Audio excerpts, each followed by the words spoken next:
Toy ny mazatra atao aorian'ny lalao dia nisy ny resadresaka ny fanaovany namana Zakinora Kotomanana tamin'ireo mpanazatra ny ekipa Rotota, samy nanana ny filazany na ireo mpandresy na ireo resy. Ho an'ny mpandresy dia mazava loatra fa dia nentin'ny lalaony ary tafapetraka tafapaka avy any amin'ny mpilalao ny afatra tian'ny mpanazatra nampitaina.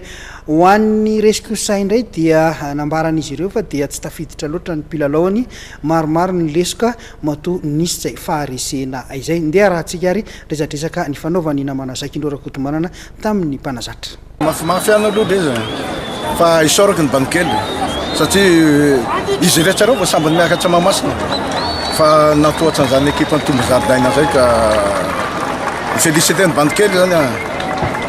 Manahoana mitohy any ho an'ny costume?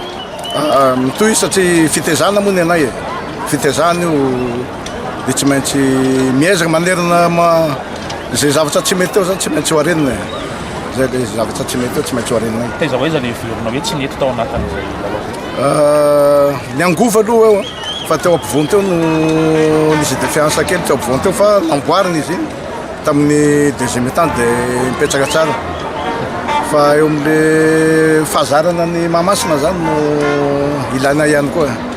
Esiko tena efa nitenenina le joueur hoe io reny manao baolina africain reny manitanjaka mandeha devant iny fa zatra leto Antananarivo hoe classique reny tratran'izay zao vao taitra miazy azakazaka zany hoe tsy pré physiquement zany zay. Anahoana ny fanomanana Manasadala ho an'ny Isoka foot?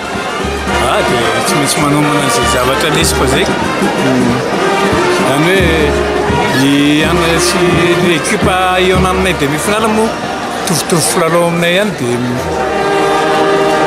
fa ty tena football hafa mihitsy ny hitan-drala football devant. Tsy nahiniditra deuxième mi-temps zay zay ngamba tsy nahiditra tao anatin'ny 10 minitra monja dia efa nafatorosana izy tsy tafapetraka teo aminay le consigne tamin'ny deuxième mi-temps tsy tafiditra zany zay teo amin'ilay deuxième mi-temps no netoazy le anazy baolina anankiroa maty ny erreuranay erreur individuelle dia passe very daholo dia tratra contre-attaque premier but very teo amin'ny salo izy very teo amin'ny salo dia faharoa very teo aminay zany izy passe lasa l'adversaire tsy tafiditra kely fotsiny fa zay ihany angamba fa lalao tena lalao fa tsy andinona. Anahoana amin'ny fanomanana indray ho an'ny tohan'ny championnat? Mampiezaka mampiakatra moral amin'ny mpilalao satria solafaka tamin'ny dingana farak'izay ianandrindriny solafaka victoire efa teo am-pialatana première mi-temps fa miezaka hanamboatra ny moral ny mpilalao no atao ngamba ny farak'izay malaky mba hiverenanay ho mpiazakazaka ao anatin'ny centre andiazy. Ah oui, c'est vrai, c'est un derby parce que je pense que tous les teams avec une idée nous jouons en compétition ensemble, mais c'est un derby.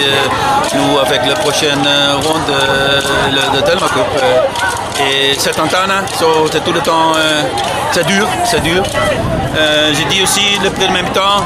Nous jouons pas très bien. Je pense que Yadmada c'est un peu mieux. Non, nous jouons quelque chose mi-temps. Voilà. Le score c'est bien. À 2 minutes, je pense, c'est bon. Et après, direct le deuxième. Voilà. À la fin, ce n'est pas foot, c'est juste un peu guerre. Travail. Ce n'est pas beaucoup de foot, mais ok. Défense reste, c'est bien.